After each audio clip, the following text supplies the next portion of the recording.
my honor to our God shot with Reverend Hector Castrillon. And I look forward to hearing him.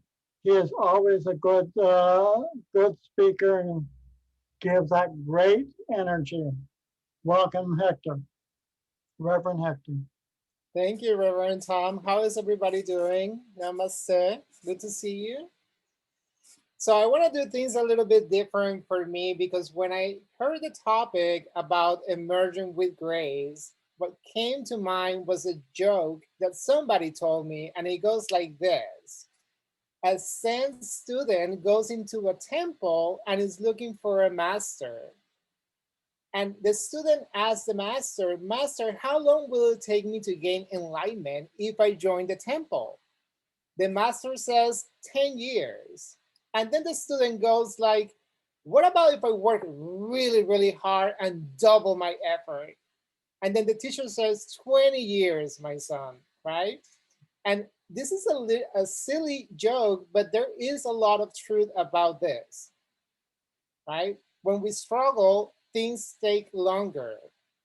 And this is a classic example of not emerging with grace. When I hear the word grace, the definition that works the best for me comes from Brene Brown, who is a very famous author. And she says that grace means that all of your mistakes now serve a purpose rather than serving shame. Grace is when all of your mistakes now serve a purpose rather than serving shame. So emerging with grace implies that there is a wisdom in how we walk in the journey of suffering. And we all are going to have very difficult situations in life that are going to test who we are. But when we look back, we have this ability to understand that somehow we made it to the other side. But for sure, in many situations, it wasn't easy. For many of us, the process of growing comes with a sense of struggle, guilt, and sometimes shame. But once we are in the other side, then we realize that not only we grew as people, but that the difficult situations that we went through help us understand what negative beliefs do we have that are no longer serving us and that they are presenting themselves to us so that we can heal them. So for me, it is very important to understand that my wholeness includes my mistakes and my challenges. They are part of what who I am. It is part of my humanity. And I wish sometimes that we were taught to celebrate life that way. But many of us, we are taught to celebrate our accomplishments and to feel ashamed of our mistakes. And somehow we try to hide them. So when we are confronted with a difficult situation, we're going to have to make one of two choices. The first choice is, do I go with my natural inclination to fight or fly, which my ego loves so much because that way it can feel like a victim?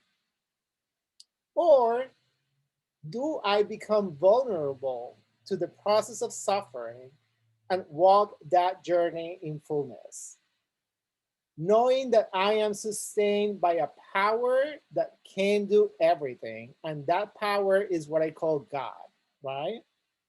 So when something challenging happens to me, what I try to do to go through that process with grace is really four things. The first thing is what I call radical acceptance.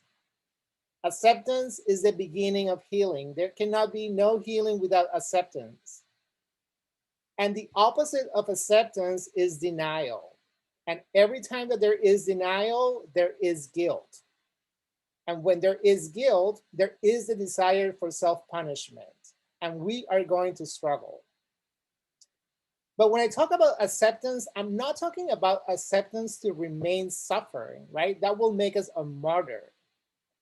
I'm talking about acceptance to move forward. To move forward because I know that God's will for me is perfect happiness. And if I am experiencing something, it's because I have it in me to go through it. The second thing is inquiry. So I always say that we have to learn to interrogate our suffering. And I do this all the time, right? When I'm going through a difficult situation, I start a conversation with my suffering and I always say, what are you trying to reveal to me? Because you must serve a purpose, otherwise I wouldn't be going through this. So what is the lesson that I am supposed to outgrow right now? And in that process, you become curious. And as you do that, because God is always gentle, you start having this wisdom of what is it that you're supposed to be healing. The third thing is what I call declaration, right? So once I figure out what is it that the suffering is serving me, what I do is I declare the truth about myself, even if in that moment I'm not saying that myself. But what I need to do is to find even a millisecond where I have the ability to connect with God and declare the truth. I also use the space of declaration to be vulnerable and surround myself with people that can help me. Because we all are in this journey to walk each other home. And the last thing that I do is hand it over to God, because I know that his power is way bigger than anything that I can do. And if I'm not able to figure anything out, I need his will to help me. This is where I put my faith in action. So those are the things that came to me when I was hearing about Emerging with Grace. And thank you very much for hearing me. Thank you so much, Reverend Hector. It's always so great to have you with us here. Thank you. So we're going to have our meditation and our prayer now.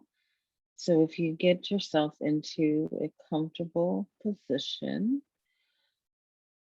you can set down anything that you might be holding. Allow your arms and legs to uncross and your eyes to gently close. Just making yourself an open channel for spirit to flow through with ease and with grace. Let's take a long, slow, deep breath together, a breath of love and gratitude. And exhale everything that came before this moment. Just letting go. And another long, slow, deep breath in. And a gentle exhale, just letting any concerns or worries just gently float away. And let us imagine a small ball of bright white light rotating clockwise in the center of your chest. This ball of light is about the size of a tennis ball, and as you place your attention on it, it begins to expand. It's beautiful white light filling your chest, flowing up past your shoulders into your neck, and filling your head. White light flowing down your arms, into your hands and fingers. This beautiful white light continues to expand and flow through the body, filling the torso, flowing down into the hips, through your legs, your thighs, your knees, your calves, into your ankles, feet, and toes. Your entire physical body is one with this light, this brilliant white light. Every bone, every muscle, every organ, every cell, atom, and electron of your being soaked and saturated in this brilliant, beautiful white light. This light is rejuvenating. It's uplifting. It raises your vibration to its natural state, the high frequency of divine love. Let's just breathe a moment to feel the effects of the light on our physical body.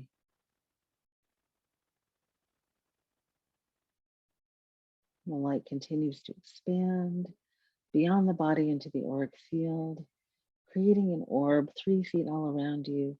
You're encircled in this orb of light. And the light continues to expand. It fills the room you're in, the building you're in. It floods out onto the street. The light continues to flow through, expanding your neighborhood, your city, your state, your country, your continent. Light seeping into the ocean and instantaneously enveloping the entire planet, uniting every living being. Collectively, we see the planet surrounded and enfolded in this light.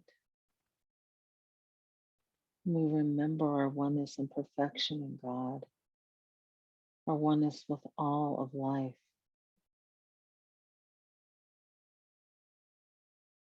And let's take a couple of moments in silence, breathing in this light, sending love and light to ourselves, to each other, and to the planet.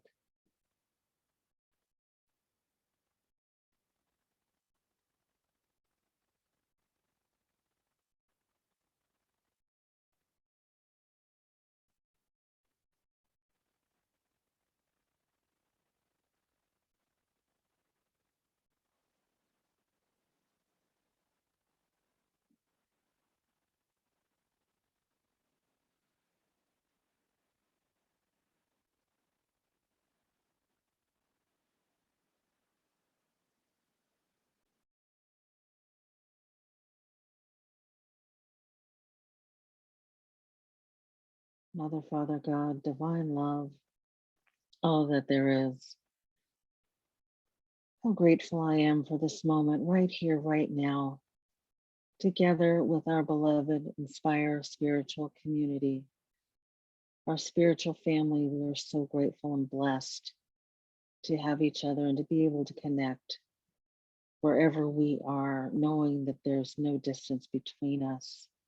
We are always connected with each other and with all of life. We bless this service. We know that it is perfect. We know that Spirit speaks through us and as us, and that everything expressed here is offered and received in love and for the benefit of all beings. And so we let go of anything that would keep us constricted, not fully present. We let go of anything that may be troubling us, and we rest in this space of love and compassion and wholeness and peace, remembering our freedom, remembering our divinity, remembering that everything is working for us and we're doing it together. What a blessing. And so we just share the benefits of all of this time together. We dedicate our practice to anyone who is suffering. And we go forth with open hearts, with open minds, with gratitude and love. We allow it to be, and so it is. Amen.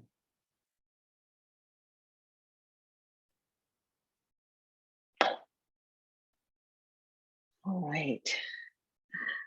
So now we have the great pleasure of hearing from one of our beloved Inspire Reverends, Reverend Candice Gee. Welcome, Reverend Candice. Thank you so much for being here today. Thank you, Reverend Amina. Good morning, everyone. How are you this morning? Good?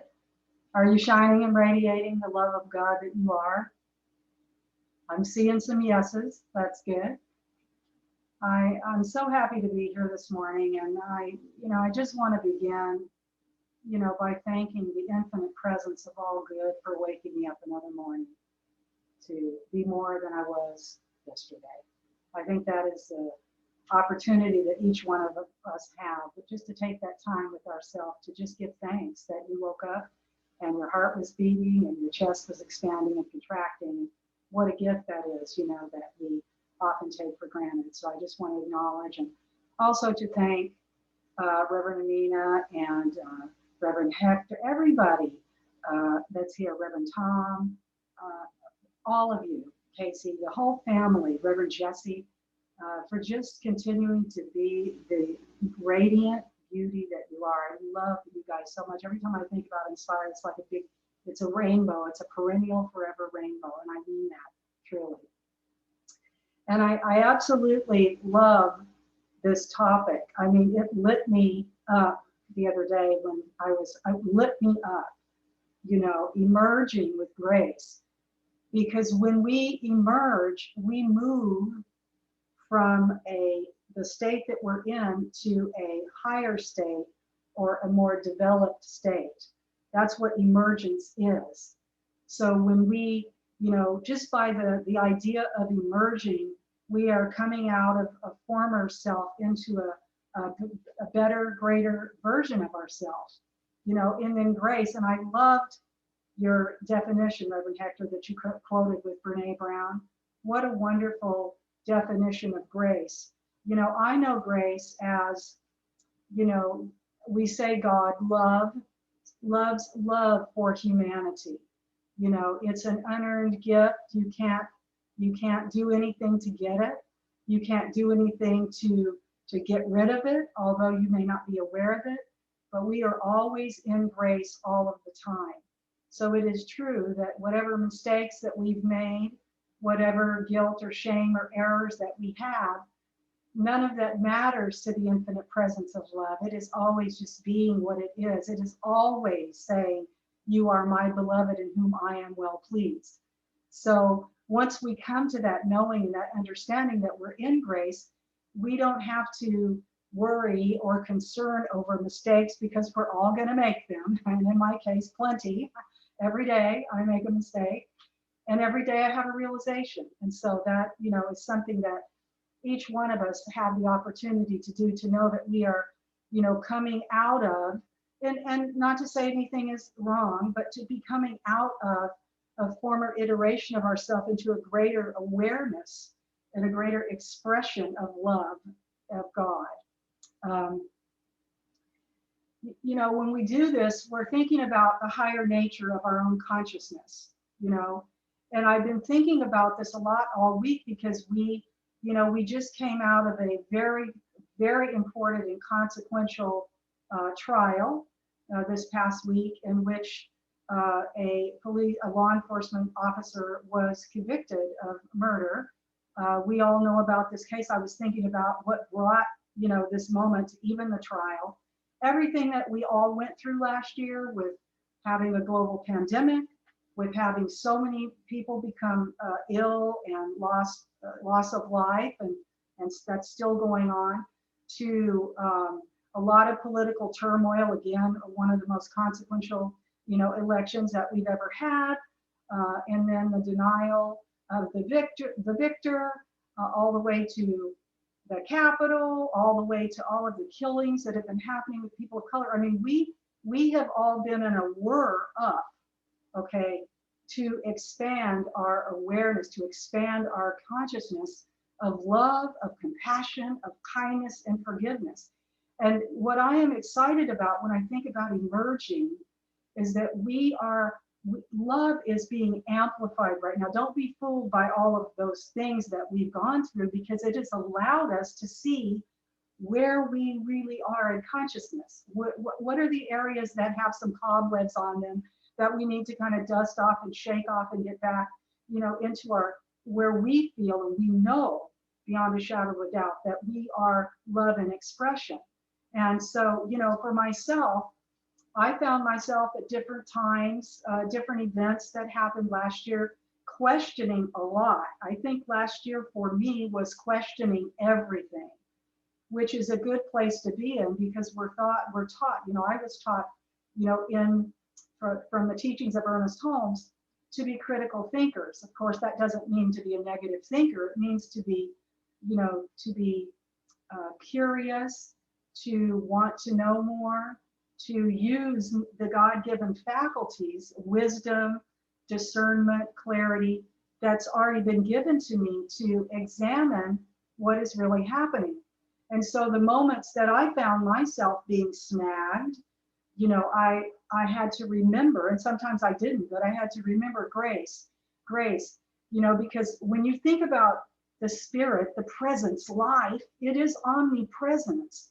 So, there's nowhere you can go. This is what was the lesson for me. There's no place you can go and run and stick your head in the sand and go, not another. There's none of that, because guess what? When you get there, you can be down on your knees. You get there, but there is love. There is God. There is life. It's omnipresence. So you can't outrun it or hide from it or whatever. So, once you remember, and that's always the key to less suffering, is to remember who and what you are, your love incarnate, equipped with all of the capacities: joy, harmony, prosperity, wholeness, peace, everything that is in our higher nature, our consciousness, is what we are. And so when we emerge through, with grace, there, you step out into a newer version of yourself. And that's really, I'm on fire with this knowing inside of myself, because I had to go somewhere. I had to question. I had to have a moment of doubt. I had to say, and for me, everybody's is different, is what country am I, what is this that I'm living in now? Where am I? Well, where I am is right where I am. Am I in my heart, or am I not in my heart? And so to be able to, emerge means that there's now a better iteration of Candice. There's a better iteration of you. And this is the good news. We have this opportunity all the time, because within us is a well of all of these verities of the spirit that doesn't run dry. You can't, outgive God. You can't out anything, the presence. It just is an isness. And so I think that's really, really wonderful news. And for us to remind ourselves that anything that you've ever done, anything that you've said, anything that you have thought that wasn't from your highest and best, it's okay. Now that wasn't my best, and I want to do better than that. And in that moment, as Reverend Hector said, that grace, that mistake that you made is now being used for something good. It's now being used for a higher purpose, because you have a purpose. You have something that is uniquely for you. And so now when you come out of that mistake, if you will, becomes a blessing. It becomes a carpet, if you will, that allows you to step forth in a bold way, knowing, wow, this is one more thing that I have overcome inside myself, my ego or my idea of lack, whatever it is. Everybody is different. We're all, vibrating at different frequencies. But as we come into the understanding and the belief and the knowing that you can never be out of grace, you can lay your burden down.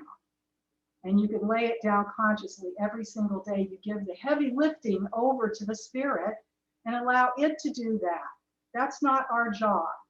Our job is to allow for ourselves to continue to emerge. And when you do this, when you have this expanded awareness, we get to go deep and wide. You get to go horizontal and vertical until you realize that you're in a living circle of life that doesn't have any circumference at all. There's no end to it. So there's just a goodness that is inherent in life. And when we become still and take the time, and I was very still last year, even in the midst of all of this and this questioning, what is mine to do now? What is all of this trying to teach me? Because it's tailor-made for us, It was, all of it, at least for myself, was tailor-made exactly for my own spiritual growth, for my own upliftment, for my own edification, so that I can be a better version of myself. It helped me hone in clearly about what I believe in, you know, which is love, which is that it is the only power. It is the fabric of wholeness that holds together everything anyway. And you can't outdo love. It is the only game in town, and it's going to win every time. So we don't want to be fooled by appearance when we go through our life. If we, you know, make a mistake, or we have something that we think is, you know, our highest and best, we don't want to spend too much time on that. Learn the lesson from it, get the blessing out of it, and then just keep moving. You see, so we're constantly in an opportunity to emerge. And right now, you know, look at, we're all coming out of being, you know, in lockdown. Things are starting to move again. We're seeing flow again. There's the evidence. Remember, everything starts in the invisible, right? So everything has to move out of that into the visible realm. You're seeing people return into more of a, quote unquote, for whatever the word is, normal, you know, more of a normal life where they can go and do things they weren't able to do before, and that will continue. And so I ask you, what are you inside of yourself asking yourself about what you want to do now as you emerge and re-emerge in your own life, in your own world, in your own affairs, with the people that you love. I had to drop some people last year. That's what I discovered. I had to realize that we were not in alignment anymore, and that I could not, you know, go down that path.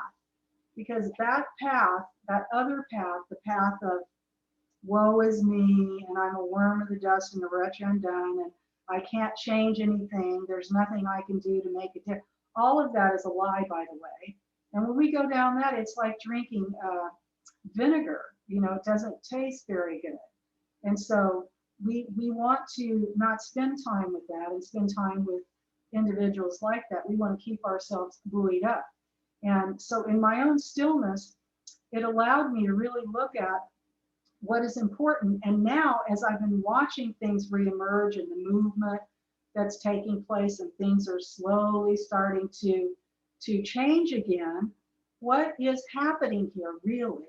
Well, love, that's what I see. You know, we have to look with the eyes that we want to see.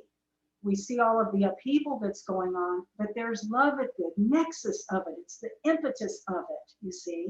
So even with people that are in fear and they show up as hateful or tacky or whatever they, you know, that's just fear, okay? It's not going to ever outdo love. It will not have the final word. It's not even possible, you see, because we wouldn't even, you know, things would have left a long time ago if love wasn't the fabric, you see, the wholeness at which we're all woven into. And so here you and I are, all of you, every week you make this commitment to your spiritual practice. You show up here, you come to service, or you take a class, or you fellowship together, whatever it is that you do, okay? Even during the lockdown that we just have had the last year, whatever it is you're doing, you are birthing the world that works for everyone. I love that when you said that, Reverend Hector, because this was in my talk. We are birthing the world that works for everyone right now. Don't you know it? I invite all of us to sit with that. Anything else is not even worth our attention. Yes, we have to take a stand. Yes, we protest and we march and we stand up for the things that we believe in. But ultimately, what do we mostly believe in? I believe in a world that works for everyone. I want everyone to have the best life that they can have. So what I've got to ask myself is, what is it that I need to do to allow more of that out? What is it that I need to let go of or drop to allow more of that out? You see, what is it that I need to claim and accept about myself? And I also love what Reverend Hector shared about affirming the truth in that millisecond. The moment that you have an awareness that you're off track or that you're in a thought that isn't for your highest and best, just take a breath. Just take a breath and affirm the truth about yourself. I am made in the image and after the likeness of divine spirit. I am clothed with wisdom, with power and authority over what? Myself. How I think, how I respond, how I react. That's what I have dominion over. How can I allow myself to be more loving, to be more compassionate, more forgiving? And that's what I came to, even in some of the people that I had to release last year. I still love them, you see. I love people and I just love to love, and I won't apologize to anybody ever for it. And even when I'm snagged, no matter what happens, that is what I'm going to come back to. Again, omnipresence. Where can you run and flee from love? You cannot. It's always there. It's always available. Here's the other beautiful thing about emerging with grace. Some of you may or may not be familiar with the biblical story of the prodigal son, but I love that story because this is a guy, you know, he gets his money, he comes from a wealthy family, and he goes out and he just lives riotously. He squanders everything. He parties, party hardy, not thinking about anything but himself. And then he winds up in a pig pen. He winds up in a pig pen. He's a mess. He's hit rock bottom. Okay. How many of us can raise our hand? I could raise, you know, and I'm talking about in consciousness, like, you know, I've actually had rock bottom too, but I mean rock bottom in my consciousness, you know. And he goes out, but then what happens? He comes to himself, right? He comes to himself. He's like, you know, this is not my highest and best. I can do better than this, can't I? You know, I've got more to me than that. I need to go home and I need to go see my father. But he's thinking about what he's going to say to his father because he knows he's been out doing all manner of whatever. So he's thinking like, okay, I'm going to say, Dad, please forgive me. I was very foolish. I didn't mean to be doing that. But if you remember the story, he gets there. He's got this rehearsed thing he's going to tell his father, but his father sees him from afar and runs to him. Okay?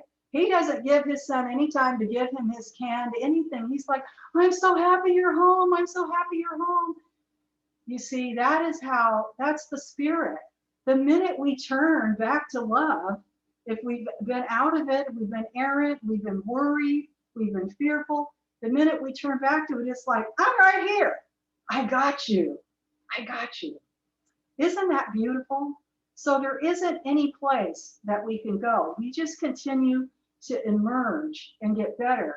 And we are getting stronger in our own spiritual wisdom and power and authority. We are getting stronger as we have more and more dominion over ourselves, so that we see things rightly, so that we have the opportunity to be loved more often, you know, to be a better space, a better delivery system, if you will, for what can come forth right now.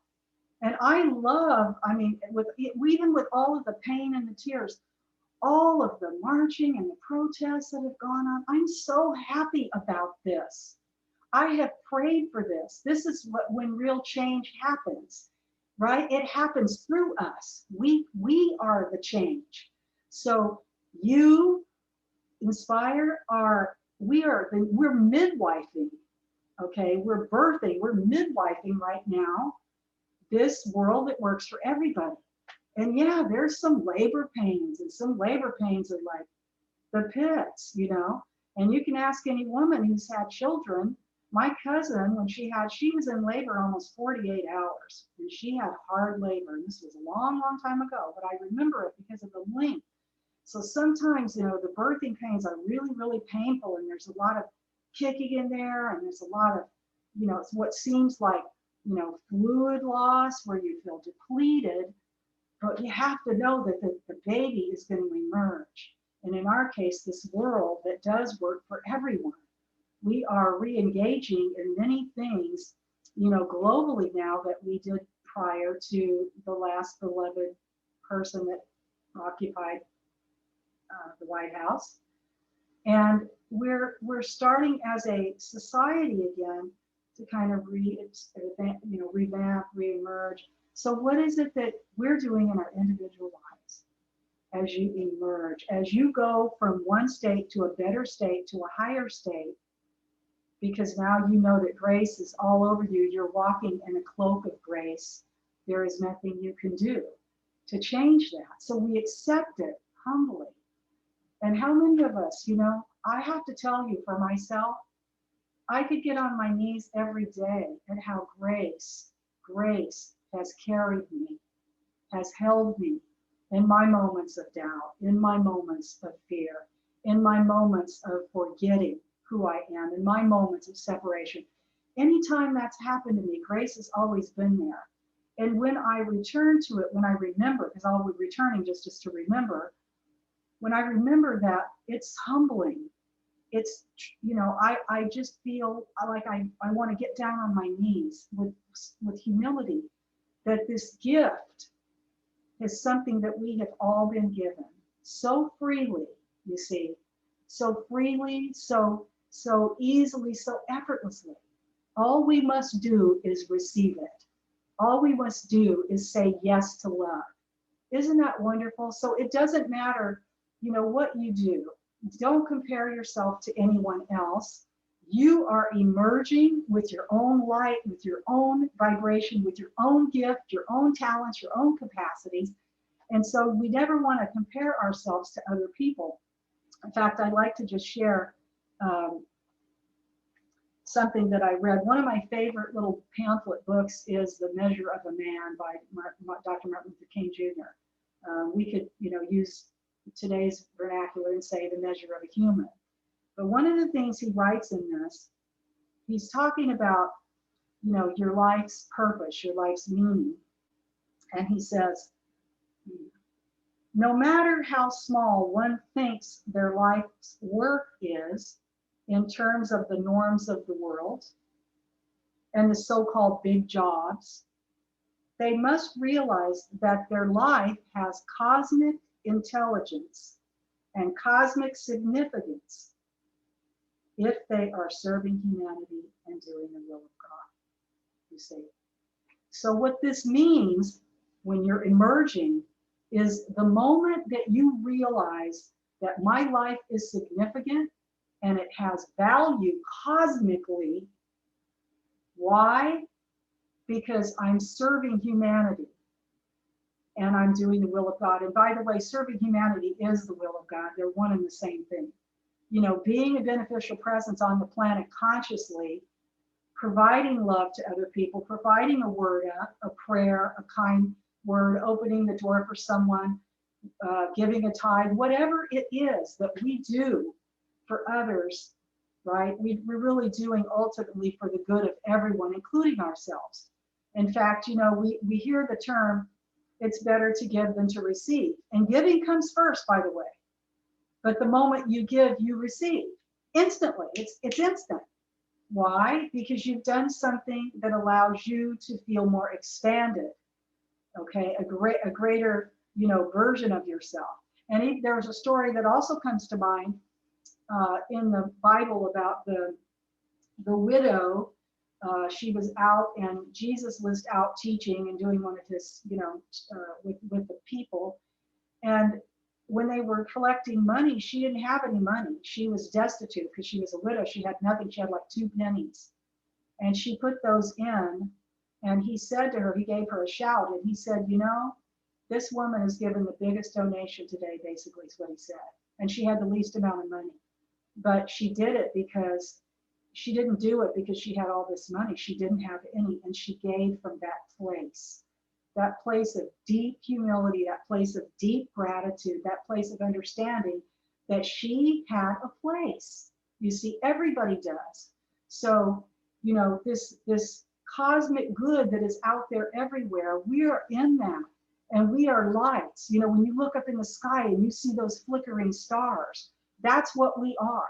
And that's what we get to do by our yes to love, by our obedience to it, by the dominion that we have over ourselves so that we can be better. That means, whenever there's an errant thought, we take a breath.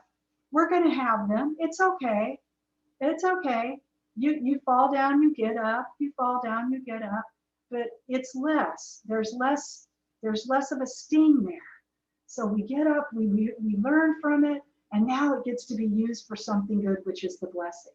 So I just invite everybody, you know, we're emerging with this grace. We're stepping into a greater version of ourselves than we ever thought possible.